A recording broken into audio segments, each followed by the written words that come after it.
Hello বন্ধুরা, কেমন আছো সবাই? জাপানে আমার ক্যাম্পিং সিরিজের দ্বিতীয় পর্বে তোমাদের সকলকে জানাচ্ছি অনেক স্বাগত। তোমাদের সাথে ভাগ করে নিয়েছিলাম কিভাবে জাপানের এই অপূর্ব সুন্দর প্রাকৃতিক পরিবেশে ক্যাম্পিং করতে এসে রুম ভাড়া করে মিষ্টি সংসার পেতেছি আমরা দুজনে।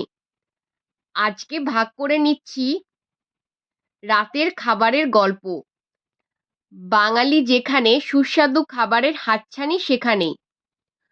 দুপুরবেলায় বাড়ি থেকে স্লিপিং ব্যাগ নিয়ে এসেছিলাম, সেটা পেতেই একটু ভাত ঘুম দিয়ে উঠে বিকেলবেলায় দুজনে মিলে গরম গরম গ্রিন টি দিয়ে শুরু করলাম। আর আমাদের রুমের সামনেই সুন্দর একটা বুক স্টলের মতো করা ছিল। এখান থেকে সবাই যে যার পছন্দ মতো বই নিয়ে বসে রিল্যাক্সভাবে ক্যাম্পিং করতে করতে বইয়ের মজা নিতে পারে। চারপাশটা তোমাদের একবার ঘুরিয়ে দেখাই। অনেকে এখানে ক্যাম্প খাটিয়ে ক্যাম্পিং করছে, আবার এরকম অনেক ছোট ছোট রুমের মতো করা আছে অনেক জায়গাতে। সেখানে যারা ক্যাম্প খাটায়নি তারা এই রুমগুলো বুক করে ক্যাম্পিং করতে পারে। সবকিছু সেট করছিল আমার বর বারবিকিউ করার জন্য। সব মিলিয়ে জায়গাটা ছিল দারুণ। যারা এই জায়গাটার ডিটেলস চাও কমেন্টে জানিও, তাদের আমি উত্তর দেব।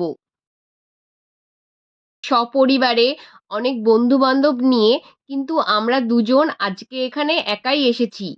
চা খাওয়ার পর প্রথমেই শুরু হলো ভুট্টা সেঁকা দিয়ে।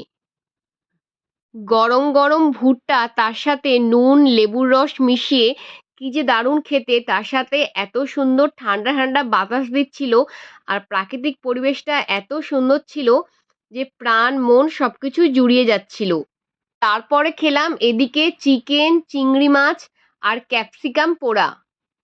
ক্যাম্পিং করতে ভালোবাসো আর ক্যাম্পিংয়ের মেনুতে কি কি তোমরা রাখো আমাকে কিন্তু অবশ্যই কমেন্টে জানিও। আমিও তোমাদের আউটডোর অ্যাডভেঞ্চারের গল্প শুনতে চাই। এর ভিডিওটা কেমন লাগলো জানিও।